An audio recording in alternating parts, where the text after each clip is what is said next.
Hi everyone, this is Brittany here with Clickivation. This video is just going to be a quick rundown of some of the recent updates in the paid search industry. There's always a lot going on, as you know, so I wanted to put all the updates in one place for you guys so that you can stay up to date without having to do a ton of research. We'll probably make this a recurring thing about once a month or so or as needed. Alright, so let's get started. So first up is the new AdWords interface. So as you might know, it's now available to everyone. I've written about this before, but even though it can look a little intimidating, it's mostly just cosmetic changes. There's especially a bigger emphasis on visualizing data more quickly at the account level with the new dashboard, as you see here in this screenshot. For now, you can still use the old interface if you choose, but I'd recommend getting used to the new one since I'm sure they will sunset the old interface eventually. The next update is the days to conversion segment. This is pretty simple. It allows you to see how long it takes for a click to become a conversion. You can segment at the campaign, ad group, or keyword level by clicking on the segment icon in whatever tab that you're in. This can be useful for some of your optimizations. For example, if you know that most of your conversions don't happen until a week after the user clicks on your ad, you'll probably want to wait at least that amount of time before evaluating any changes that you've made. Alright, and this next one is actually getting a lot of buzz in the PPC world right now, and I'm going to spend a few minutes on it since there have been a lot of questions about it. And it's the AdWords budget change. So the change is that your campaigns can now spend up to 2 times your daily budget on a given day. You might remember that previously campaigns could spend up to 20% of their daily budget. So why the change? Well, Google says it's to better account for daily fluctuations in search volume. So search traffic, as they say, is like an ocean with the waves being bigger on some days than others. So that's why they're allowing you to spend up to 2 times your daily budget for those days when traffic does happen to be high.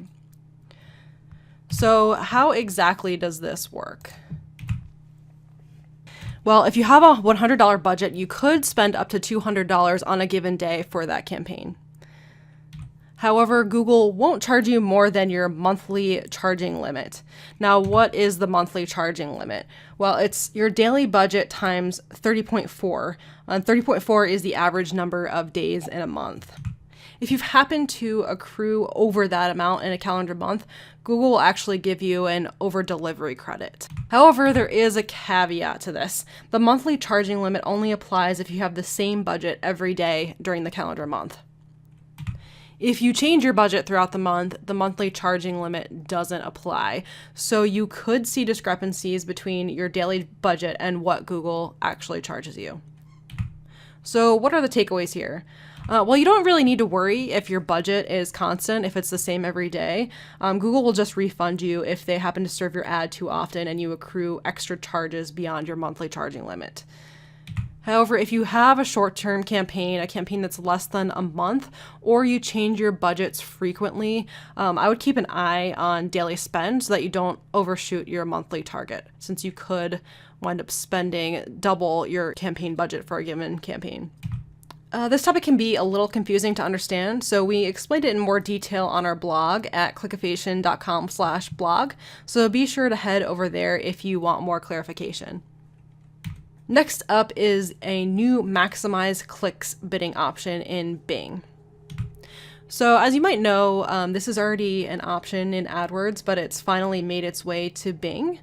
It's just an automated bidding strategy that does exactly what it sounds like. It maximizes the number of clicks that you receive within your budget.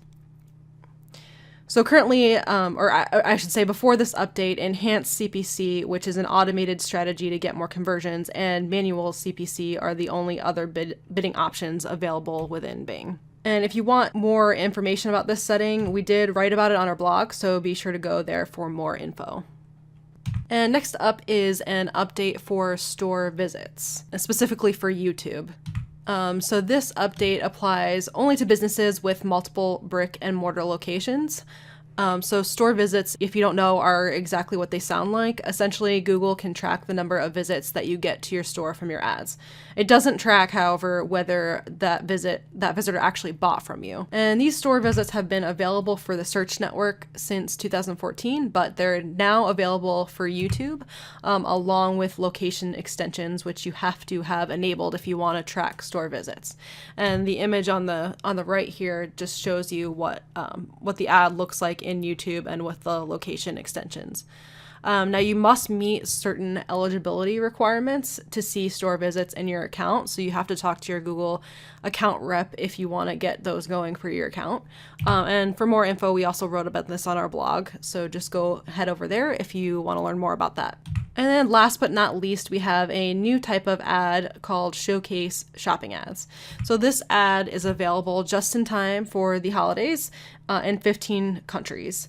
The goal of this type of ad is to target people who are still in exploration mode and might not know exactly what they want. So for this, you would want to target broader keywords like women's athletic clothing or living room furniture. And at the bottom here, you can see on the left, you have the ad, and then over here is if you expand the ad. And you can see it features several different images, and you can see shipping and return information and things like that. All right, well, that is it for this month. Let us know if you have any questions or comments. Hopefully that was helpful, and we'll see you next month.